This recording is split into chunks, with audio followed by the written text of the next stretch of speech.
سورہ کہف ایک عظیم شان صورت ہے قرآن پاک کی۔ ہمارے نبی فرماتے ہیں جو آدمی ہر جمعے کو سورہ کہف پڑھے گا، ہر جمعے کو سورہ کہف پڑھے گا تو اللہ تعالیٰ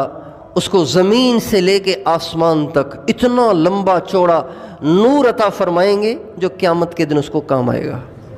اس لیے کہ جب آدمی پل صراط کو پار کر رہا ہوگا، پل صراط جو ہے نا وہ محشر کے میدان سے ذرا ہٹ کر ہے۔ جنت کو اللہ نے محشر کے میدان سے ذرا ہٹ کے بنایا ہے، بیچ میں ایک پل ہے، جیسے ہمارے یہاں اوور فلائی بنے ہوئے ہیں نا، ایک ادھر سے چڑھ کر ادھر اتریں گے تبھی آپ وہاں پہنچ سکیں گے۔ اسی طرح سے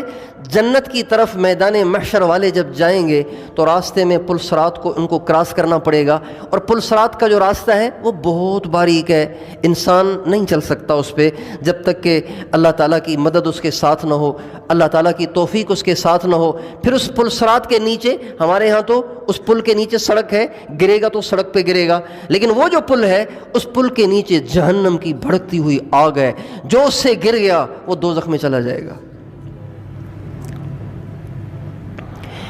اچھا، ایک تو راستہ باریک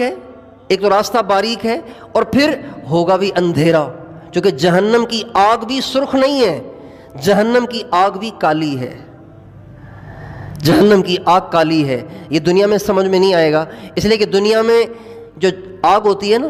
اس کا پریشر اتنا زیادہ نہیں ہوتا، تھوڑا پریشر ہوتا ہے تو وہ لال ہوتی ہے، اور زیادہ پریشر ہو اور زیادہ پریشر ہو اور زیادہ پریشر ہو تو وہ زیادہ سے زیادہ نیلی ہو جاتی ہے،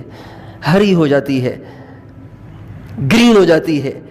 اس سے زیادہ دنیا میں آگ کو پریشر دیا ہی نہیں جا سکتا، لیکن جہنم کی جو آگ ہے، ہمارے نبی کا ارشاد ہے اللہ نے اسے 1000 سال تک بھڑکایا تو وہ سرخ ہو گئی، پھر 1000 سال تک اور بھڑکایا تو وہ نیلی ہو گئی، پھر 1000 سال تک اور بھڑکایا تو وہ کالی ہو گئی۔ آج جہنم کی آگ کالی ہے، اس لیے جہنم کی آگ چونکہ کالی ہے تو اس کی روشنی بھی نہیں ہوگی۔ تو اب اس موقع پر ہر مسلمان کو جس نے پل صراط کو پار کرنا ہوگا روشنی کی ضرورت ہوگی۔ ہمارے نبی نے فرمایا جو ہر جمعے کو سورہ کہف پڑھے گا، 12 رکوع ہیں اس کے، اور رکوع بھی چھوٹے چھوٹے ہیں، آدھے صفحے کا ایک رکوع ہے۔ جو ہر جمعے کو سورہ کہف پڑھے گا اللہ تعالیٰ اس کو اتنا نور عطا فرمائیں گے جس کی لمبائی چوڑائی زمین سے لے کے آسمان تک ہوگی، اور یہ نور اس پڑھنے والے کو پل صراط پر گزرتے ہوئے کام آئے گا۔